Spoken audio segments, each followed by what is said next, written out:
പറഞ്ഞ അവകാശവാദങ്ങളൊന്നും പാലിക്കാൻ കഴിയാത്ത ഇസ്രായേൽ ഒടുവിൽ ഒരു കീഴടങ്ങൽ ലൈനിലേക്ക് എത്തിയിരിക്കുകയാണ്.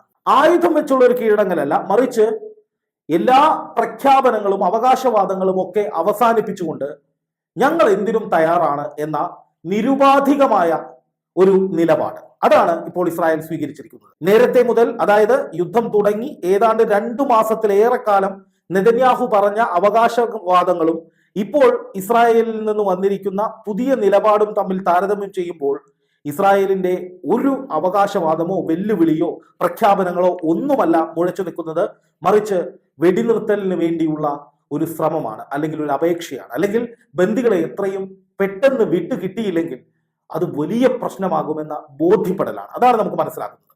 ഇന്ന് രാവിലെ പുറത്തു വന്ന ഏറ്റവും പ്രധാനപ്പെട്ട വാർത്ത എന്ന് പറയുന്നത് ഇസ്രായേലിന്റെ പ്രസിഡന്റ് ആയിട്ടുള്ള ഇസാദ് ഹെർസോഗ് അദ്ദേഹം ഒരു പ്രഖ്യാപനം നടത്തുകയാണ്. ഞങ്ങൾ വെടിനിർത്തലിന് തയ്യാറാണ്.